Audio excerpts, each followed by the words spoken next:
이상한 병이 오거나 그리고 생각지도 않던 그런 상황이 닥치는 경우가 많죠. 2달 전에 어떤 보살님이 오셨어요. 이 보살님은 9년 전에 혀가 말려버린 거예요. 어떻게? 길쭉하게 딱 말려가지고 나와요. 말도 제대로 못하죠. 그 증상을 고치려고 안 해본 거 없대요. 굿도 해보고 천도제도 해보고 9년 동안 병원도 다녀보고 병원에서도 이상 없는데 혀가 딱딱하게 굳어버린 거예요. 말려서. 상담할 때 제가 산소탈이에요 이랬어요. 그랬더니만 어머님 산소를 손댔대요. 손대고 나서 이런 증상이 있었대요. 그 어머니 뱀 살생업이 터진 거예요. 제가 그렇게 얘기했어요. 사연을 얘기하는 거예요. 어떤 사연? 어렸을 때 외할머니가 광주리에다가 뭘 이고 낑낑 대면서 내려놓더래요. 무거워 죽겠다고 하면서. 아, 무거워 죽겠어 하면서 이렇게 내려놓더래요. 저게 뭐지? 궁금했는데 우연히 연탄에서 뭘 고우는 걸 봤대요. 뭔가에서 이렇게 가마솥을 봤더니만 구렁이 알이 보이는 거예요. 큰 구렁이를 알이 수두룩한 걸 본 적이 있대요. 그리고 나서 큰오빠가 갑자기 연탄가스로 죽었대요.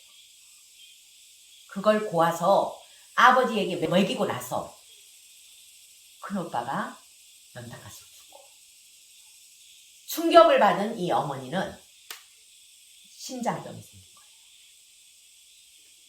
이 어머니가 어떻게 돌아가셨냐? 기차 타고 가다가 기차 안에서 심장마비 증상을 일으켜서 그 자리에서 죽었대요. 기차가 어떻게 생겼어요? 길다랗죠? 구렁이처럼 생겼죠?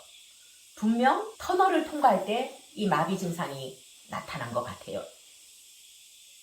그러고 나서 산소를 썼대요. 어머니 산소를 쓰고 한 10년 지나서 아버지가 돌아가시니까 합장한다고 개장을 했대요. 그리고 나서 합장을 했대요.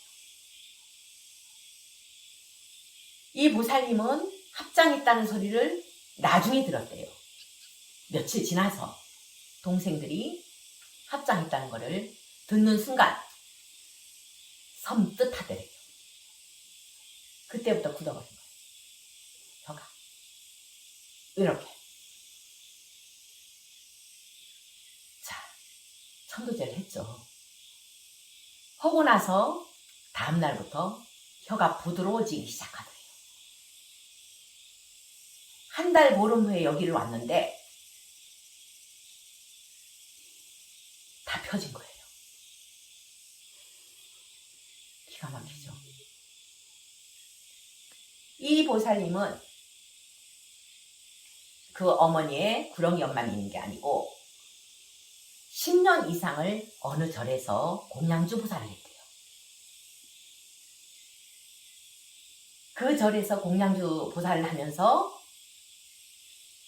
혀가 말려버리고 그리고 남편이 갑자기 물에 빠져 죽었대요. 그리고 나서 그 절을 나왔대요. 지금 생각해보니까 그 절에서 구업도 많이 지었대요. 어떤 구업? 사람들이 오면 거짓말도 하고 그리고 이야기를 부풀려서 이야기하고 그러면서 그 절에서 많이 구업을 지었다는 얘기도 해요.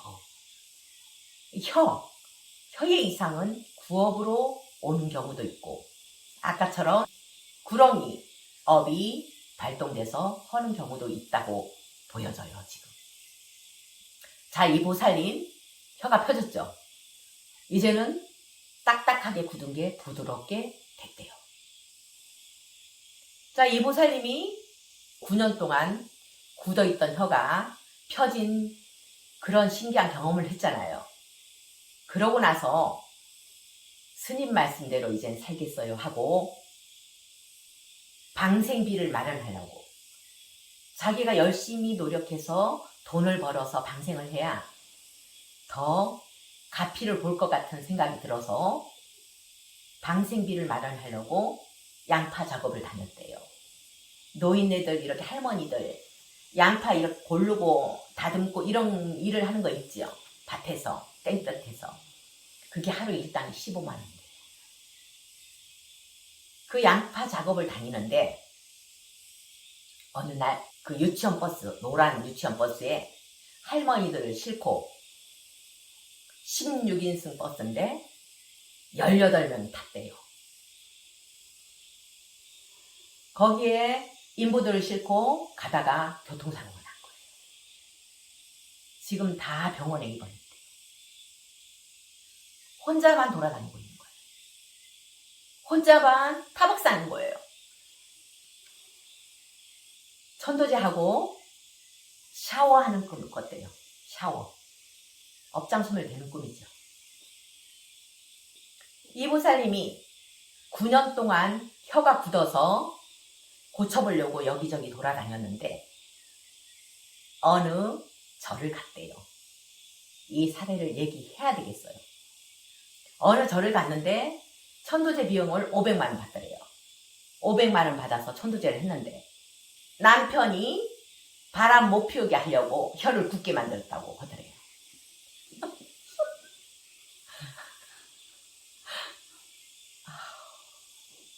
그럼 고쳐줘야 되잖아요.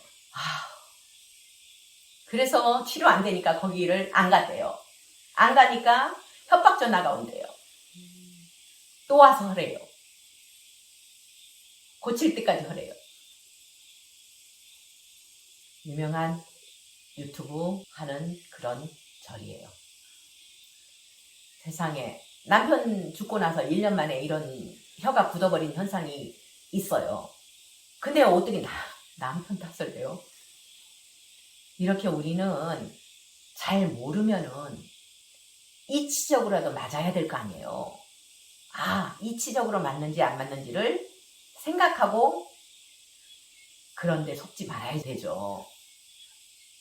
9년 동안 무슨 짓을 안 했겠어요. 여기저기 다니면서.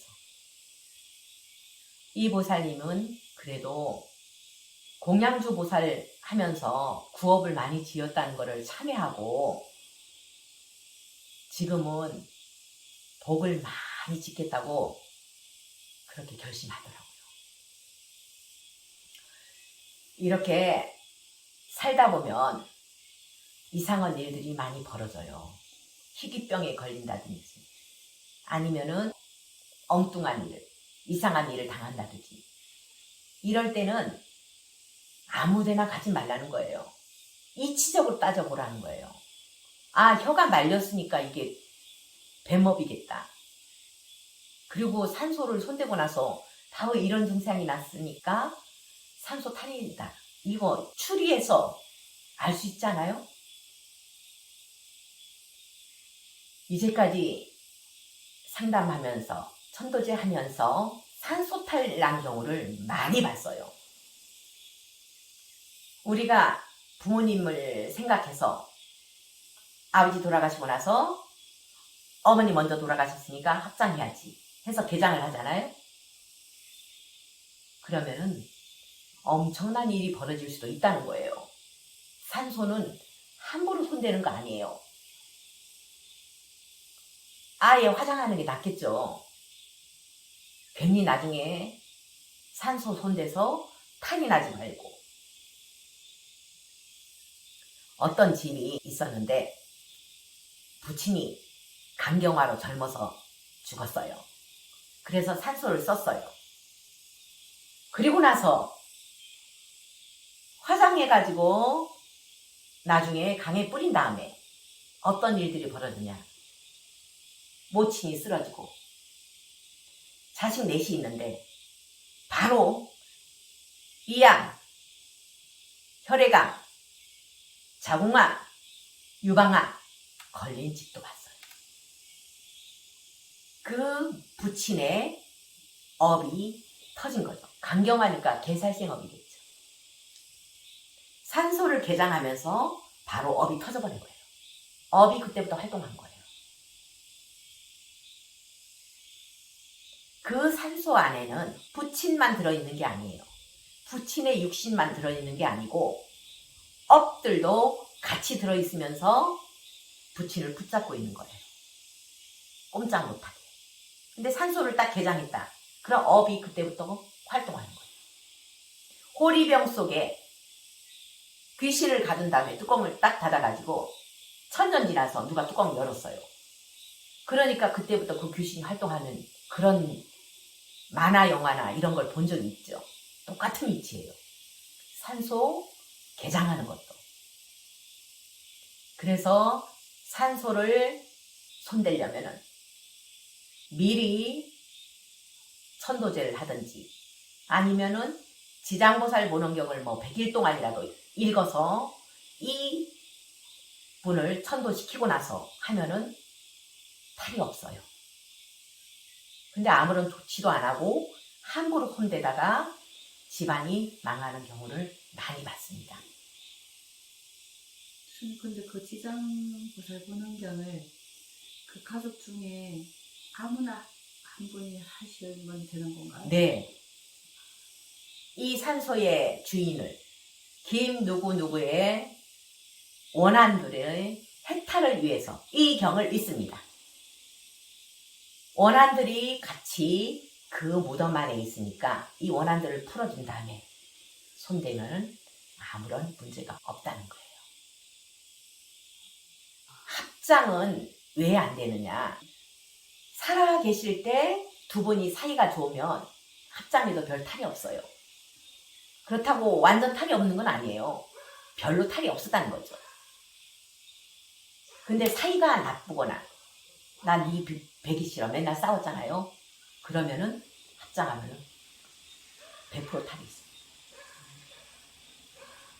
산소는 함부로 손대는 거 아니에요. 함부로 손대서 이런 일이 벌어지지 않도록 조심해야 되겠습니다.